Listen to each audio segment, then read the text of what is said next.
ప్రాముఖ్యమైన సమయమున ఆత్మదేవుడు మనతో మాట్లాడుతున్న ఒక ప్రాముఖ్యమైనటువంటి మాటను శ్రద్ధగా విందాం. పరిశుద్ధ లేఖనంలో ఒక భక్తుడు ఒక శ్రేష్టమైన మాటను లిఖించాడు. యేసుక్రీస్తు ప్రభుల వారు చెప్పిన మాటను తన శిష్యుడు వివరించాడు. ఆయన పేరు పరిశుద్ధుడైన యోహాను. ఆయన తన సువార్తలో రాయబడినటువంటి ఒక శ్రేష్టమైన మాటను ఈరోజు ఆత్మదేవుడు మనతో మాట్లాడుతున్నాడు. దేవుడు చెప్పినటువంటి ఆ మాటను ఈ వ్యక్తి ప్రస్తావించు పరిశుద్ధ లేఖనంలో లిఖించాడు. ఈ మాటను ఏంటయ్యా అంటే, యేసుక్రీస్తు ప్రభు తాను సేవ చేస్తున్నటువంటి దినాల్లో, యేసుక్రీస్తు ప్రభుల వారు తన పరిచర్య చేస్తున్నటువంటి ఆ విధానాల్లో, ఆ దినాల్లో ఒక ప్రాముఖ్యమైన మాటను మాట్లాడాయా. ఇది మేము స్వయాన విని వేటిని కనులారా చూచితిమో, వేటిని చెవులారా వింటిమో, వేటిని మా చేతులతో స్పర్శించితిమో అని భక్తులు రాశారు కదా. వాటిని వివరించి చెప్తున్నారు. ఏంటయ్యా అని మన లేఖనాలు చూస్తే, యేసుక్రీస్తు ప్రభుల వారు తన పరిచర్య చేస్తున్న దినాల్లో ఒక ప్రాముఖ్యమైన మాట మాట్లాడట. అది యోహాను ద్వారా మనకు తెలియపరచబడుతుంది. యోహాను సువార్తలో, నా వైపు చూడాలి, నేను చెప్పినప్పుడు వినండి, తీయండి. ఏమి చెప్పాడయ్యా అంటే, యేసుక్రీస్తు ప్రభుల వారట ఒక మనిషిని ఒక విధానంలో పోలుస్తున్నాడు. ఒక మనిషట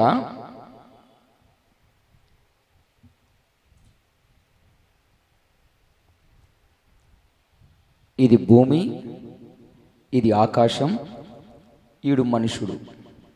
అర్థమవుతుందా? ఇది ప్రాక్టికల్గా చూపిస్తేనే ఈ మెసేజ్ మీకు అర్థమవుతుంది. ఇదేంటి? పౌచనాకరే ఆకాశం. ఇది సెల్ ఫోన్ కదా, వెరీ గుడ్, భూమి. ఈ భూమి మీద ఎవడున్నాడు? మనిషి మీద ఏముంది? బాగా వినాలి, ఓకే? ఇప్పుడు మనిషి ఎక్కడున్నాడు? క్లారిటీగా చెప్పండి. ఇంకా అది దేవునికి మహిమ కలుగును గాక. ఒకసారి మీకే మీరు చప్పట్లు కొట్టుకోండి. చక్కగా ఆన్సర్ ఇచ్చారు. ఇది అర్థమైంది కదా. మనిషి ఎక్కడున్నాడయ్యా ఇప్పుడు అంటే, భూమికి ఆకాశానికి మధ్యలో ఉన్నాడు. ఇప్పుడు మనం ఎక్కడున్నాం కదా? మన పైన ఏముంది? ఓకే, కింద మనం ఎక్కడున్నాం? ప్రైజ్ ది లార్డ్, హల్లెలూయా. మధ్యలో ఉన్నాం. బాగా వినాలి. ఈ విషయాన్ని ప్రస్తావిస్తూ ఆత్మదేవుడు ముందెన్నడూ వినని గూఢమైన సంగతులు ఆత్మదేవుడు మీతో మాట్లాడునుగాక. ఆమేన్, హల్లెలూయా.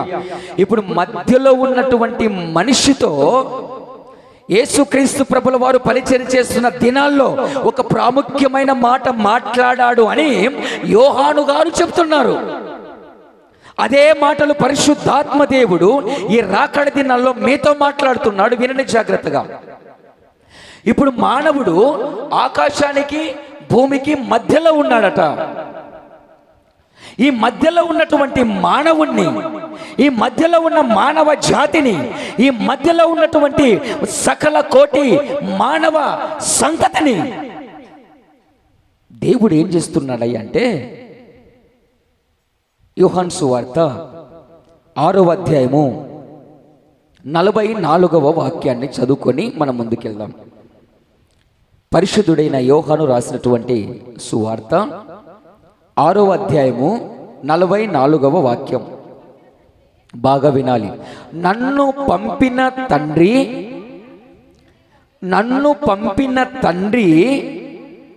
వానిని ఆకర్షించితేనే గాని ఎవ్వడును నా ఎద్దకు రాడు. చాలు. నా ప్రియ సంఘమా, జాగ్రత్తగా నా వైపు చూసి వినండి. నన్ను పంపిన తండ్రి వానిని ఆకర్షించాలట. ఎవరిని? అటు ఆకాశానికి ఇటు భూమికి మధ్యలో ఉన్నటువంటి నిన్ను, నన్ను, భూమి మీద ఉన్నటువంటి మనిషిని పరలోకంలో ఉన్న దేవుడు అనగా మహాకాశములు దాటుకొని ఎవరూ సమీపించరాని తేజస్సులో ఉన్న ఆ తండ్రి భూమికి ఆకాశానికి మధ్యలో ఉన్న మానవుణ్ణి ఆకర్షిస్తే తప్ప ఎవ్వడు కూడా కుమారుని ఎద్దుకు రాడంట. చప్పట్లు కొట్టి ప్రభు నామని మహిమపరుద్దాం. ఆమేన్, హల్లెలూయా. జాగ్రత్తగా వినాలి. కొంచెం లోతుకు వెళ్తున్నా, డెప్త్కి వెళ్తున్నా. పరలోకంలో ఉన్న తండ్రి భూమి మీద ఉన్నటువంటి మానవుణ్ణి, భూమి మీద ఉన్న మనిషిని ఆకర్షించాలట. అనగా మనం ఆరాధిస్తున్న దేవుడు ఎవరై అంటే అట్రాక్ట్ చేసేటువంటి వ్యక్తి, ఆకర్షించేటువంటి వ్యక్తి. ఈ లోకంలో ఒక మనిషి ఇంకొక మనిషిని ఆకర్షించటానికి ఎన్నో రకాలైన ప్రయత్నాలు చేస్తున్నారు. ఆమేన్, హల్లెలూయా. ఒక మనిషిని ఆకర్షించటానికి, తన వైపుకు తిప్పుకోవటానికి, తన ఆధీనంలో ఉంచుకోవటానికి, తన చెప్పుడు మాటలు ఉంచుకోవటానికి ఎన్నో ప్రయత్నాలు జరుగుతున్నాయి. దేవునికి మహిమ కలుగును గాక. ఆమేన్, హల్లెలూయా. భూమి మీద ఉన్నటువంటి మానవులను ఈరోజు సంఘాల్లో జరుగుతున్న దరిద్రత ఇదే. ఏమండి, చిన్నదైనా నడిపిదైనా పెద్దదైనా ఏదైనా సంఘము సంఘమే. ఆమేన్, హల్లెలూయా. దేవునికి మహిమ కలుగును గాక. ఈరోజు జనాలను అట్రాక్ట్ చేయటానికి, ఈరోజు జనాలను ఆకర్షించటానికి ఈరోజు సంఘాలను పెళ్లి కూతురులాగా ముస్తాబు చేస్తున్నారు. ఆమేన్, హల్లెలూయా. పెళ్లి కూతురులాగా అలంకరించబడుతున్నారు. అలంకరించబడవలసింది బాహ్య సంబంధమైన సంఘాలు కాదు, అలంకరించబడాల్సింది స్వరక్తం వచ్చి సంపాదించుకున్నాం ఆయన సంఘమైన నీవు నేను. కొడి సపలు కట్టేసాయికి అలంకరించబడాల్సింది సంఘాలు కాదయ్యా. సంఘాలను చూసి ఈరోజు ఆకర్షితులవుతున్నారు చాలా మంది. ఆమేన్, హల్లెలూయా. సంఘాలను చూసి ఆకర్షితులవుతున్నారండి. కానీ యేసుక్రీస్తు ప్రభుల వారు పరిచర్య చేస్తున్న దినాల్లో ఆయన చెప్పిన మాట ఏంటంటే, నా దగ్గరికి మీరు రావాలి అంటే మిమ్మల్ని ఒక ఆయన ఆకర్షించాలి. ఆమేన్, హల్లెలూయా. రోడ్డు మీద స్త్రీలు ఈరోజు ఎందుకు అంతగా ముస్తాబైపోతున్నారంటే యవనస్తులను తమ వైపు ఒక ఆకర్షించుకోవటానికి. ఎందుకు ఈ మూతికి ముక్కుకు పెదులకు అంతా కూడా కప్పులు వేస్తున్నారంటే నిన్ను ఎవరో చూడాలి, ఎవరో అట్రాక్ట్ చేయాలి నిన్ను. యేసయ్యకు మహిమ కలుగును గాక. లేఖనం సెలవిస్తుంది, గతంలో మీకు చెప్పా, ఇశ్రాయేలు ప్రజలు యూదావారు చాచిన మెడలతో గళ్ళు గళ్ళు మన్న శబ్దముతో కులుకుతూ ఏం చేస్తున్నారంట? ఒక మనిషిని ఆకర్షించడానికి మరొక మనుషుడు ఎన్నో ప్రయత్నాలు చేస్తున్నాడండి. నేను కోరుకొనినటువంటి స్థానంలో ఓర చూపులు చూస్తున్నారని లేఖనం ఉంది. ఈరోజు ఈ పలు పలు రకాలుగా ఆకర్షితులైపోతున్నారు.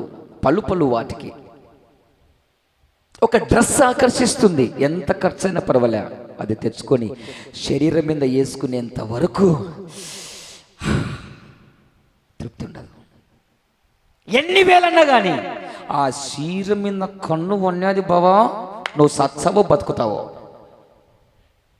నెక్స్ట్ నా బర్త్డే కంతా ఆమేన్. ఎక్కడున్నారు అది? నీకు నిజంగానే నా మీద ప్రేమ ఉంటే, నేను నిజంగానే నీకు భార్యనైతే అద్దకు తెచ్చుకున్నాడా? బాడీకి ఎవరు తెచ్చుకున్నాడా? పిచ్చి పిచ్చి మాటలు భార్య భర్తలు మాట్లాడేది. ఏమండి, నీ భర్తకు నీ మీద కాకపోతే ఎవరి మీద ప్రేమ ఉంటుందండి? ఆమేన్, హల్లెలూయా. చీర తెచ్చనే ప్రేమనా? చీర లేకుంటే ప్రేమ లేదా? నువ్వు అడిగింది కొనిస్తేనే నీకు ప్రేమ ఉన్నట్లా? ఆమేన్, హల్లెలూయా. ఈరోజు నీ భర్త దగ్గర నువ్వు అడిగింది కొనించలేనంత డబ్బు లేకపోవచ్చు, కానీ భార్యను గుండెల్లో పెట్టుకుని చూసుకునేంత ప్రేమ ఉంది పిచ్చిదానని భర్తకు. కొడు చప్పలు గట్టిగేసాయికి. ఆంతో ఈంతో నీ భర్తను పోల్చొద్దు. వాంతో వీంతో పోల్చొద్దు. ఎవరికో డబ్బులు ఉన్నాయి, ఎవరికో ఏదో తెచ్చింది, ఎవరికో వద్దు. వాళ్ళకి అన్నీ ఉండొచ్చు, కానీ నీ మీద నీ భర్తకు కొండంత ప్రేమ విస్తారంగా నీ పైన ఉంది. చెప్పలు కొట్టి ప్రభు నామాన్ని మహిమపరుద్దామా? ఆమెన్, హల్లెలూయా. భార్య మీద భర్త ప్రేమ మీద భార్య ప్రేమ, ఈ రెండు ఎప్పటికీ తరగవండి. ఆమెన్, హల్లెలూయా. ఆకర్షితులు అవుతున్నారు. అట్రాక్ట్ చేసేటివి ఎన్నో ఉన్నాయి ఈ లోకంలో. అయితే భూమి మీద ఉన్నటువంటి ఒక మనిషినట పరలోకంలో ఉన్నటువంటి తండ్రి యేసయ్య వైపు ఆకర్షించాలట. ఆమెన్, హల్లెలూయా. బాగా వినాలి. భూమి మీద ఉన్నటువంటి మనిషి అనగా భూమి మీద ఆకాశానికి మధ్యలో ఉన్నటువంటి ఈ మనిషిని ఎవరు ఆకర్షించాలట? తండ్రి ఆకర్షించాలట. ఎక్కడికి వెళ్ళాలని? కుమారుని దగ్గరికి వెళ్ళాలని, యేసుక్రీస్తు ప్రభుల వారి దగ్గరికి వెళ్ళాలని. మనం ఆరాధిస్తున్న దేవుడు ఆకర్షించే దేవుడు. ఈ భయంకరమైనటువంటి దినాల్లో, ఈ చెడ్డ దినాల్లో నెంబర్ 1 నిన్ను ఆకర్షిస్తుంది నీ పైన పిచ్చి ప్రేమ కలిగినటువంటి తండ్రి. ఈ భూమి మీద 2 ఆకర్షణీయమైనటువంటి సంఘటనలు చెప్తా, వినండి జాగ్రత్తగా, అది చెప్పి ముగిస్తా. ఈ లోకంలో భూమి మీద ఉన్నటువంటి మనిషిని, భూమికి ఆకాశానికి మధ్యలో ఉన్న మనిషిని ఆకర్షించేటువంటి 2 ప్రధానమైన వ్యక్తుల గురించి చెప్పి నేను ముగిస్తా. నెంబర్ 1, ఆకాశము కింద ఉన్న మనిషిని మహాకాశములు పట్టాల్సినటువంటి దేవాది దేవుడు ఒకవైపు ఆకర్షిస్తున్నాడు. నెంబర్ 2, భూమి మీద కూడా ఒకడు పడద్రోయబడ్డాడు. భూమి మీద ఆకాశానికి మధ్యలో ఉన్న నిన్ను ఈడు ఆకర్షిస్తున్నాడు. దేవునికి మహిమ కలుగును గాక. హల్లెలూయా. బాగా వింటున్నారా? ఇప్పుడు మనిషి ఎక్కడున్నాడు? ఇటు తండ్రి ఆకర్షకు, ఇటు భూ సంబంధమైన ఆకర్షణీయులకు మధ్యలో కొట్టుమిట్లాడుతున్నాడు. యేసయ్యకు మహిమ కలుగును గాక. మధ్యలో కొట్టుమిట్లాడుతున్నాడు. ఇటు దేవుని దగ్గరికి వెళ్ళాలనో,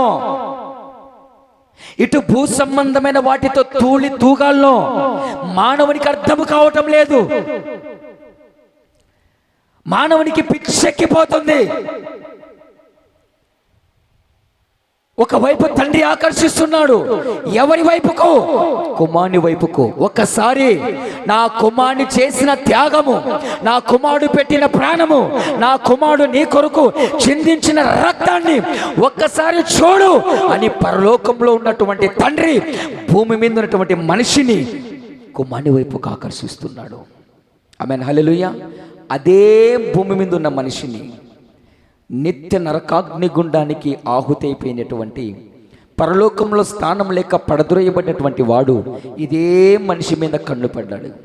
అనగా నీ మీద ఇటు పరలోకంలో ఉన్న దేవుని కన్ను, భూమి మీద పడద్రోయబడినటువంటి అపవాది కన్ను. ఈ 2 కన్నుల మధ్య ఈరోజు నీ ఆత్మీయ జీవితము, సేవకుడా నీ సేవా జీవితము, విశ్వాసి నీ విశ్వాస జీవితము అడుగులు వేస్తుంది. ఆమేన్, హల్లెలూయా. ఈ 2 కన్నులు నిన్ను చూస్తున్నాయి. ఏ కన్నులలో నువ్వు దాచబడి ఉంటే నీకు శ్రేయస్కరము. దేవునికి మహిమ కలుగును గాక. భోజనాలు అయినాయమా? 10 నిమిషాలు, రైట్. బాగా వినాలి. ఇప్పుడు చిన్న ఉదాహరణ చెప్తా, వినండి. దీనికి ఎక్కడ ఉంటే నీవు శ్రేయస్కరంగా ఉంటావు, ఏ కన్నులలో, ఏ చేతులలో, ఎవరి హ్యాండ్ ఓవర్లో ఉంటే నువ్వు బాగుంటావు. ఇప్పుడు నేనున్నాను, నేను దీన్ని ఎలా మెయింటైన్ చేయగలనో నాకు తెలుసు. అంటే నాకు మెయింటైన్ చేసేటువంటి ఆ సెన్స్, అజ్ఞానం ఉంది. వినాలి జాగ్రత్తగా. ఈ వస్తువు కూడా, వీటికి కూడా దేవుడు నోరిస్తే ఇవి కూడా అనుకుంటాయంట, నన్ను బాగా చూసుకునే వాని చేతుల్లో పడితే బాగుంటుంది, రఫ్ అండ్ టఫ్ యూజ్ చేసే వాని చేతుల్లో పడితే 3 నెలలకి అక్కడికి రాకుండా రిపేర్ షాప్లో ఉంటాను అని అనుకుంటాయంట ఇవి. ఆమేన్, హల్లెలూయా. వస్తువులకు నోరు లేదు కదా, వాటికి నోరిస్తే ఇవి అలా ఫీల్ అవుతాయట. నీకు బాగా డ్రెస్ మెయింటైన్ చేసేది తెలుసు, చీరను ఎలా జాగ్రత్తగా ఉతుక్కోవాలనో, ఎలా బట్టలు పెట్టుకోవాలో బాగా మెయింటైన్ చేసేది తెలుసు. ఇంకొక దానికి బట్టలు మెయింటైన్ చేసేదే తెలియదు. వాని అబ్బా బీరువాలో గోవాకు పెట్టినట్టు చెక్కుతుంటారు అన్ని అక్క లెక్క. ఆమేన్, హల్లెలూయా. దేవునికి మహిమ కలుగును గాక.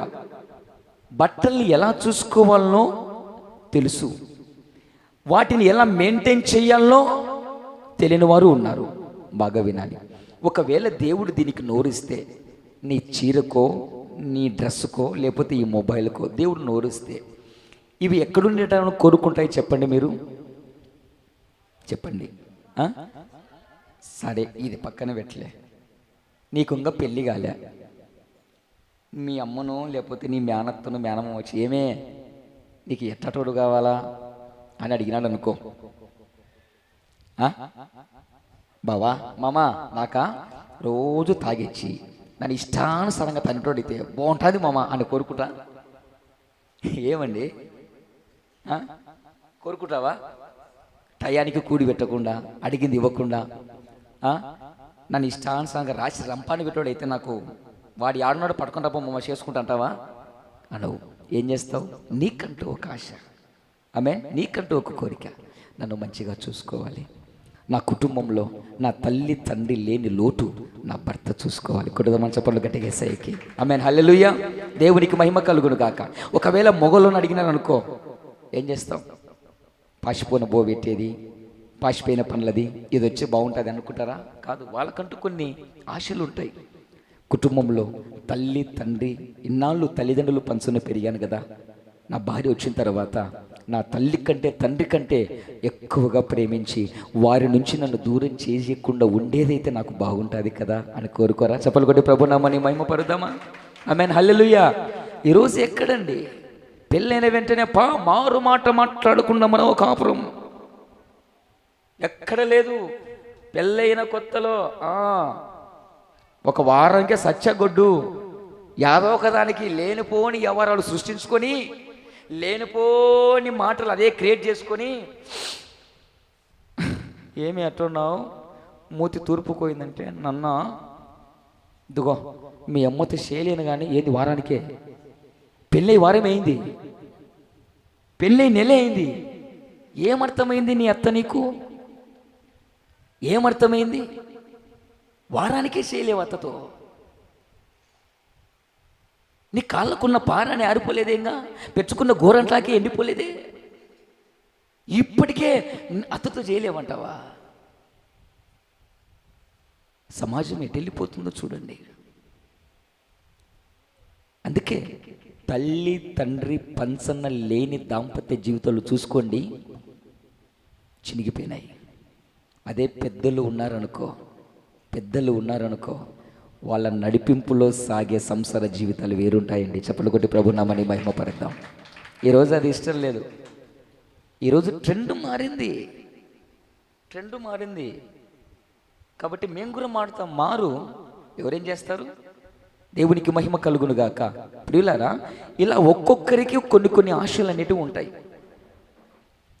ఇవి ఏం చేస్తాయా అంటే, నీకు ఒక మంచి ధనాన్ని ఆశించి వాటి వైపుకు నువ్వు వెళ్తావు.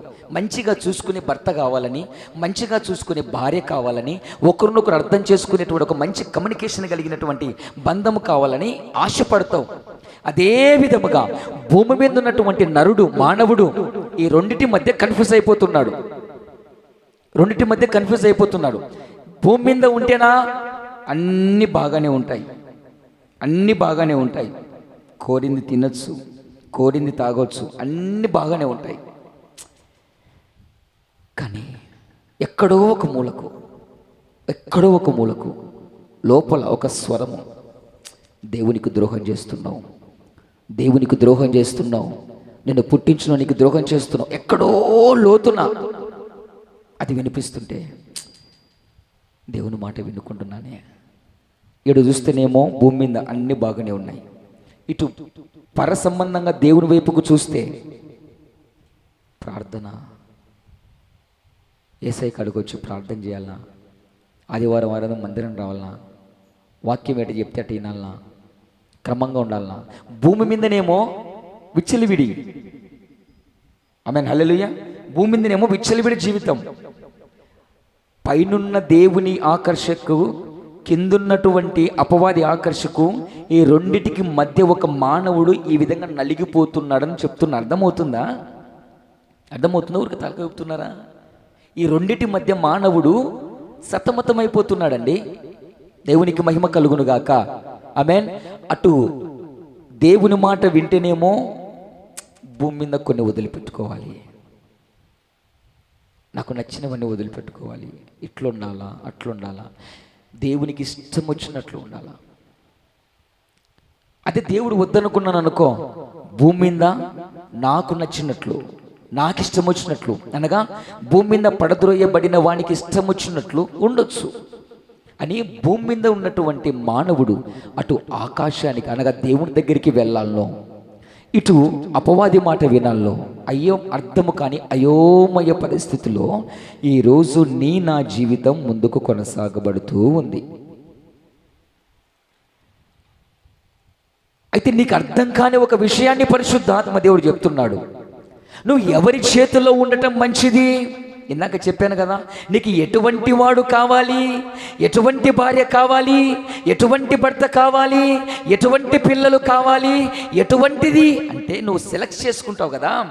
ఇప్పుడు నీ సెలెక్షన్ ఏమిటో తెలియక అయోమయ పరిస్థితిలో ఉన్నావు. ఆత్మదేవుడే ఒక మంచి దాన్ని నీకు సెలెక్షన్ చేసి నీ మేలు కోరి నీతో మాట్లాడుతున్నాడు. కొడు చప్పట్లు గట్టిగా యేసయ్యకి. నువ్వు ఎక్కడ ఉంటే మేలో, ఎవరి చేతిలో ఉంటే మేలో, ఎవరి కనుదృష్టి నీ మీద పడితే మేలో నీతో మాట్లాడుతున్నాడు. విను జాగ్రత్తగా. ఈ రెండింటి మధ్య నువ్వు అయోమయ పరిస్థితిలో ఉన్నావు. అయితే నీవు భూమి మీద బ్రతికినంత కాలము అటో ఇటో ఎటో అర్థం కాని పరిస్థితిలో ఉన్నావు. ఆత్మదేవుడు, పరిశుద్ధాత్మ దేవుడు ఈ కన్ఫ్యూజన్ నుంచి ఒక క్లారిటీకి ఇస్తున్నాడు. నువ్వు ఎక్కడ ఉండటం మంచిది, ఎవరి చేతిలో ఉండటం మంచిది, ఎవరి కనుదృష్టి నీ మీద ఉంటే మంచిదో ఆత్మదేవుడు నీతో మాట్లాడుతున్నాడు. ఆత్మ చెప్పు సంగతులు మీరు చెవులారా గ్రహింతురుగాక. ఆమేన్, హల్లెలూయా. అయితే తండ్రి అట భూమి మీద ఉన్నటువంటి మనిషిని ఆకర్షిస్తున్నాడు. ఎవరి వైపుకు? కుమారుని వైపుకు. ఎందుకు? పరలోకంలో ఉన్నటువంటి తండ్రి భూమికి మీద ఉన్నటువంటి మనుషుల్ని, భూమి మీదకి వచ్చినటువంటి కుమారుని వైపుకి ఆకర్షిస్తున్నాడు అంటే బాగా వినాలి. అయిపోతుందో లేదో నాకే కన్ఫ్యూజన్ ఉంది. 2 మాటలు చెప్పి ముగిస్తా, వినండి. ఎందుకు పరలోకంలో ఉన్న తండ్రి భూమి మీద ఉన్నటువంటి మానవుణ్ణి కుమారుని వైపుకు ఆకర్షిస్తున్నాడు? బాగా వినాలి. ఎందుకు ఆకర్షిస్తున్నాడు? భూమి మీదకి పంపబడినటువంటి కుమారుణ్ణి, ఆ కుమారుని వైపుకు ఎందుకు అట్రాక్ట్ చేయాల్సిన అవసరం ఏమొచ్చింది? ఆమేన్, హల్లెలూయా. ఆ ప్రాముఖ్యత ఎందుకు వచ్చింది? ఏదో స్వరూపంలో పుట్టించుకున్నాడు, భూమి మీదకి పడదొరబడ్డాడు, ఇక ఏదో ఒకలాగా బతికి సత్సడలే అని వదిలేయచ్చు కదా. ఎందుకు భూమి మీదకి పంపించినటువంటి వ్యక్తిని మరలా ఎక్కడికి ఆకర్షింపచేస్తున్నాడు? ఎవరి వైపుకు? కుమారుని వైపుకు. బాగా వినాలి. అనగా నీ దృష్టి, నీ ఆలోచన, నీ విధానం, నీ మేలు కోరి భూమిపైకి దిగి వచ్చినటువంటి, పరలోకంలో నుంచి వచ్చినటువంటి నీవు భూమి మీదికి దిగి వచ్చినటువంటి యేసయ్య వైపుకు నీ దృష్టి మళ్ళకుండా తిరిగి నీ దృష్టి ఎక్కడికి మళ్ళిస్తుంది? ఎక్కడికి మళ్ళిస్తుంది? భూమి మీదికి మళ్ళిస్తుంది, అనగా అపవాది మీదికి మళ్ళిస్తుంది. ఒక మాట చెప్తా వినండి. సరే, దేవుని ఆకర్షణ కొంచెం పక్కన పెడితే ఒక ఎగ్జాంపుల్ చెప్తే మీకు అర్థమవుతుందేమో అనుకుంటున్నా. యేసుక్రీస్తు ప్రభుల వారు తండ్రి చిత్తాన్ని జరిగించడానికి భూమి మీదకి వచ్చి యోర్దాను నదిలో బాప్తిసము తీసుకొని తిరిగి 40 దినాలు ఉపవాసం ముగించుకొని అలా అరణ్యంలోనికి వెళ్తారు. మత్తయి సువార్త 4వ అధ్యాయంలో ఉంటుంది. బాగా వినండి. అలా అరణ్యంలోనికి వెళ్తానే అపవాది చేత శోధింపబడుతున్నాడు. ఓకే, ఈ సబ్జెక్టు బాగా వినండి, ఇప్పుడు అర్థమవుతుంది మీకు ఇంకా బల్బులు వెలగలేదంటుంది. అపవాది చేత శోధింపబడుతున్నాడు. బాగా వినాలి. ఎందుకు శోధింపబడుతున్నాడు అంటే, ఎక్కడున్నాడు ఈయన? భూమి మీద ఉన్నాడు. ఇంకా మీకు అర్థం కావాలంటే అటు ఆకాశానికి ఇటు భూమికి మధ్యలో ఉన్నాడు. ఎవరు? యేసుక్రీస్తు ప్రభుల వారు. ఓకే, మధ్యలో ఉన్నాడు. ఎవరి చేత శోధింపబడుతున్నాడు? ఎక్కడుంది ఇది? ఎక్కడుండేది ఎక్కడికి ప్రదోయబడింది? అక్కడుండేది ఇక్కడికి పడదోయబడింది. ఇక్కడుండేది నిన్ను అక్కడికి పంపించకుండా శోధిస్తుంది. ఆమేన్, హల్లెలూయా. అర్థమవుతుందా? ఇది ఎక్కడి నుంచి వచ్చింది? ఎక్కడ పడదోయబడింది? యేసయ్య ఎక్కడి నుంచి వచ్చాడు? ఎక్కడికి వచ్చాడు? నిన్ను ఎక్కడికి తీసుకెళ్ళటానికి? అది జరగకుండా ఆపేస్తాడు. అర్థమైతే చప్పలు కొట్టి ప్రభు నామని మహిమ పడదాం. అక్కడి నుంచి వచ్చాడు అపవాది, భూమి మీద పడదొరబడ్డాడు. మానవుడు ఇక్కడి నుంచి వచ్చాడు. ఇదెల్లా ఇది చాలా రేమా అంటారు దీన్ని. రేమా వర్డ్ అంటే మర్మయుక్తమైనటువంటి మాటలు ఇవి. మీకు అర్థం కాలేదని తెలిసింది, కానీ ఏదో ప్రయత్నం చేస్తున్న ఆత్మదేవుడు. పరలోకం నుంచి భూమి మీదకి మొట్టమొదటగా ఎవరు పడదొరబడ్డాడు? అపవాది. ఈ అపవాది తర్వాత మరలా ఎవరు భూమి మీదకి వచ్చారు? యేసుక్రీస్తు ప్రభు. వీరిద్దరూ ఎవరి కోసం వచ్చారు? ఎవరి కోసం వచ్చారు? నీ కోసం, నా కోసమే. అర్థమవుతుందా? సాధారణమైన మాటలతో చెప్తే వినండి. వీళ్ళిద్దరు ఎవరి కోసం వచ్చారు? నీ కొరకు, నా కొరకే. అయితే బాగా వినండి. ఒక ఆయన ఉండే స్థానం వేరు, ఇంకొకడు ఉండే స్థానం వేరు. ఏమండి? ఈ వ్యక్తి మధ్యలో ఉన్నట్టు ఎవరి కోసం వచ్చారు? నీ కోసం, నా కోసం వచ్చారు కదా. మొదట వచ్చి పడద్రోయబడినటువంటి వ్యక్తి ఏమో ఇతని స్థానం వేరు, ఇతని స్థలం వేరు. భూమి మీద ఈ వ్యక్తి ఆడినట్లు, పాడినట్లు, చూడమన్నట్లు అట్రాక్టివ్ వైపుకు, ఆకర్షత వైపుకు నువ్వు వెళ్తే, ఈ వ్యక్తి పడదోయబడినటువంటి స్థలానికి నిర్ణయించబడిన స్థలం ఒకటి ఉంది, అక్కడికి వెళ్తావు. అయితే ఎందుకు తండ్రి కుమారుని వైపు ఆకర్షిస్తున్నాడంటే, కుమారుడు ఎక్కడికి తీసుకెళ్ళటానికి వచ్చాడు? నువ్వు ఎక్కడి నుంచి వచ్చావో తిరిగి నన్ను అక్కడికి తీసుకెళ్ళటానికి వచ్చాడు కుమారుడు. అందుకు ఆయన వైపు ఆకర్షిస్తున్నాడు, ఆయన వైపు చూడమంటున్నాడు. మొదట పడద్రోయబడిన వాడు నిన్ను అక్కడికి తీసుకెళ్ళటానికి కాదు వాడు వచ్చింది, వెళ్ళకూడని స్థలానికి నేను తీసుకెళ్ళటానికి వాడు ఉన్నాడు. దేవునికి మహిమ కలుగును గాక. నువ్వు ఎవరి చేతుల్లో ఉండుట మంచిదంటావు? ఇప్పుడు ఎవరి వైపుకు ఆకర్షించబడటం మంచిదంటావు? ఇప్పుడు వినండి. తండ్రి చిత్తాన్ని జరిగించడానికి యేసయ్య వచ్చాడు కదా. ఎత్తైన కొండ మీదకి తీసుకెళ్ళి లోక మహిమలన్నీ చూపిస్తుంది, ఆకర్షిస్తుంది. ఆ స్థానంలో నువ్వు నేను ఉన్నామనుకో, నీ కాలు కాదు, ఏం పట్టుకోమని పట్టుకుంటా, దీని మీద అధికారం అంటావు. ఏమన్నాడు వాడు? నీవు నాకు నమస్కరిస్తే భూరాజ్యాలన్నీ కూడా నీ వశం చేస్తా. అర్థమవుతుందా? ఏం చూపిస్తుంది ఆ వ్యక్తికి? ఆకర్షణ. అంటే తండ్రి చిత్తాన్ని భూమి మీద జరిగించటానికి వచ్చిన కుమారుణ్ణి భూమి మీద ఉన్నోడు ఆకర్షిస్తున్నాడు. ఎందుకు?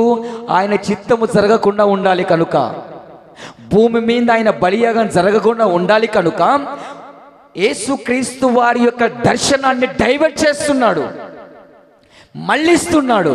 ప్రియ దైవ జనాంగమా, ఈరోజు నీ జీవితంలో కూడా ఇదే జరుగుతుంది. తండ్రి చిత్తాన్ని జరిగించడానికి యేసుక్రీస్తు భూమి మీదకి ఏ విధంగా వచ్చాడో, దేవుని చిత్తాన్ని, కుమారుని చిత్తాన్ని జరిగించడానికి భూమి మీద నీవు నేను ఉన్నాము. కానీ తండ్రి చిత్తాన్ని జరగనివ్వకుండా, కుమారుని చిత్తాన్ని జరగనివ్వకుండా, ఈ రెండిటి చిత్తాన్ని జరిగించటానికి పరిశుద్ధాత్మ దేవుడు నీ కొరకు ఉంచిన, నువ్వు వేటి వైపుకు ఆకర్షితులు అవుతున్నావో తెలుసా? వేటి వైపు అట్రాక్ట్ అవుతున్నావో తెలుసా? లోక మహిమను చూస్తున్నావు, లోక ఆకర్షితులు చూస్తున్నావు, లోకంలో ఉన్న 7 వింతలు చూస్తున్నావు. ఏమండి? ఈ లోకాన్ని, ఈ 7 వింతల్ని, సర్వ సృష్టిని సృష్టించినటువంటి సృష్టికర్త ఆయన కాదా? చప్పట్లు కొట్టి ప్రభు నామాన్ని మహిమపడదాం. ఆయనది ఆయనకే చూపించి ఆయనని అట్రాక్ట్ చేసుకోవడం చూస్తుంది అది. ఆమేన్, హల్లెలూయా.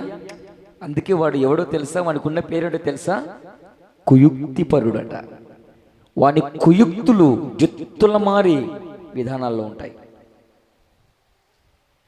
కలిగినది ఏదియో ఆయన లేకుండా కలగలేదు కదా. ఆయనది, ఆయన సృష్టించినది ఆయనకే చూపించి తండ్రి చిత్తాన్ని జరగనివ్వకుండా ఆపాలని ఆకర్షిస్తుంది. ఎవరిని? కుమారుణ్ణి. అలా అని ఆ అట్రాక్ట్కి లోనయ్యాడా? లోను కాలేదు.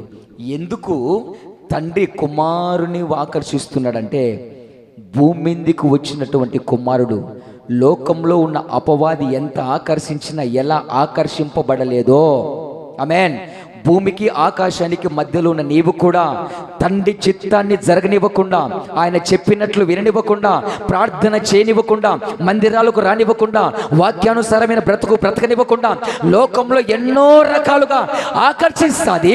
అయితే నువ్వు కుమారుని వైపుకు చూసిన వాడివి, కుమారుని వైపుకు చూసిన దానివైతే ఈ లోకపు ఆకర్షణలకు నువ్వు ఆకర్షితులు కాలేవు. చెప్పండి ఒకటి, ప్రభునామాన్ని మహిమపడదాం. అందుకు ఎవరి వైపుకు చూడమన్నాడు? తండ్రి ఎవరి వైపుకు చూడమన్నాడు? కుమారుని వైపుకు చూస్తే, కుమారుడు ఏ విధంగా అయితే లోకంలో ఉన్న ఏ మహిమలకు లోను కాక ఆయనది ఆయనకి చూపించి లోపరుచుకోవడం ఏంటండి? మీకు ఒకటి తెలిసినా బాగా వినాలి. రాజకుమారుని యొక్క ఆస్తి ఎవరికి అబ్బుతుంది? రాజకుమారుని యొక్క ఆస్తి ఎవరికి అబ్బుతుంది? రాజకుమారునికి అబ్బుతుంది. రాజు యొక్క ఆస్తి, రాజు యొక్క సింహాసనం, రాజు యొక్క కిరీటం ఎవరికి అబ్బుతుంది? రాజకుమారునికే. నీ ఆస్తి, నీ డబ్బు ఎవరికి అబ్బుతుంది? నీ పిల్లలకే కదా.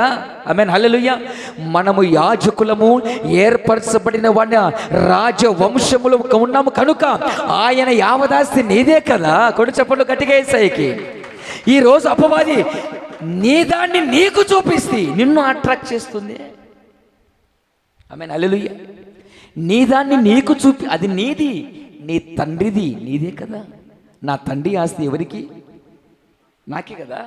మన తండ్రి సమస్తాన్ని సృష్టించిన వాడు కదా. ఆమేన్, హల్లెలూయా. ఆయన పిల్లలమైన మనకు సమస్తం మీద అధికారం ఉంది కదా. ఆమేన్.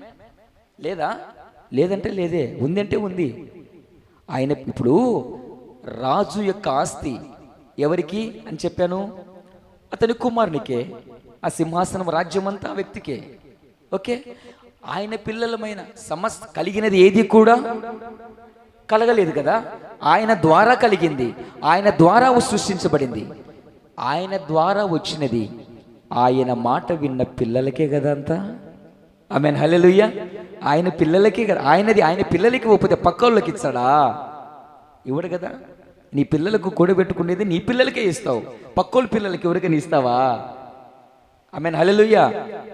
యేసుక్రీస్తు ప్రభుల వారు, తండ్రి అయిన దేవుడు యేసయ్యను ఎందుకు ఆకర్షిస్తున్నాడు, ఆయన వైపుకి ఎందుకు ఆకర్షింపబడుతున్నాడు లోకాన్ని అంటే, ప్రియులారా, ఈరోజు తండ్రి చిత్తాన్ని జరగనివ్వకుండా లోకంలో ఉన్నవాడు కుమారుని ఆకర్షించాడు.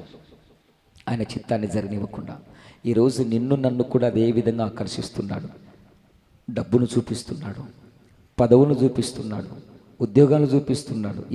ఇవన్నీ చేయకూడదని నేను చెప్పట్లేదండి, వీటిల్లో మునుగొద్దని చెప్తున్నా. ఆమేన్, హల్లెలూయా. దేవునికి మహిమ కలుగును గాక. ఈరోజు ఉద్యోగం లేదు లేదు లేదు అంటావు. ఉద్యోగం వచ్చిన తర్వాత ఏమండి, దేవుడు ఉండడు, మందిరం ఉండదు, ప్రార్థన ఉండదు. వ్యాపారం లేవు లేవు లేవు అంటారు. దేవుడు వ్యాపారాన్ని వృద్ధి చేసిన తర్వాత దేవుడు ఉండడు, మందిరం ఉండదు, సంఘం ఉండదు. అంటే ఇప్పుడు దేవుడు తప్పు చేస్తున్నాడా? ఎలా మనిషిని డైవర్ట్ చేస్తున్నాడో ఒకసారి ఆలోచన చేయండి. తండ్రి చిత్తాన్ని జరగనివ్వకుండా భూమి మీద యేసయ్యను వాడు ఆకర్షించాలని చూశాడు, కానీ వాని వల్ల కాలేదు. నువ్వు నిజంగా యేసుక్రీస్తు ప్రభు వైపుకు చూచిన వాడివి, చూచిన దానివైతే ఈ లోకంలో వాడు నీకు ఎన్ని చూపించినా, ఆదివారం పూట 1000 రూపాయలు, ఆదివారం పూట 1000 రూపాయలు బాడిగా, ఆదివారం పూట 1000 రూపాయలు కూలి, ఆదివారం పూట ఇదిగో 2000, ఆదివారం పూట ఇది ఇస్తుందని ఎన్ని నీకు అట్రాక్ట్ చేసినా, నిజంగా నువ్వు దేవుని పిల్లలవు అయితే వాటికి నీవు లోను కావు. ఇవన్నీ నా దేవుని ద్వారా వచ్చాయి కనుక మొదట నా దేవుని మాట నేను వినగలిగితే ఆయన నాకు అన్ని సమస్తము సమకూర్చి మేలే జరిగించే దేవుడు. ఆమేన్, హల్లెలూయా. నా మేలు కోరే దేవుడు ఆయన. కాబట్టి ఎందుకయ్యా తండ్రి కుమారుని వైపుకు భూమి మీద ఉన్న మనిషిని ఆకర్షిస్తున్నాడు అంటే, తండ్రి చిత్తము జరగనివ్వకుండా భూమి మీద పడద్రోయబడిన వాడు కుమారుని డిస్టర్బ్ చేశాడు. ఆమేన్. ఈరోజు ఆయన స్వరక్తం ఇచ్చి సంపాదించుకున్న సంఘాన్ని కూడా అపవాది అదే డిస్టర్బ్ చేస్తుంది. లోకంలో ఉన్న వాటిని చూపిస్తుంది, డిస్టర్బ్ చేస్తుంది. తండ్రి చిత్తాన్ని జరగడం లేదు. కనుక ప్రియులారా, ఈ కొద్ది మాటలు జాగ్రత్తగా వినండి. అర్థమైన కాడికి పరిశుద్ధత దేవునికి మహిమ కలుగునుగాక. ఆమేన్. మనం ఆరాధిస్తున్న దేవుడు ఎవరై అంటే ఆకర్షిస్తాడు. ఎవరి వైపుకు?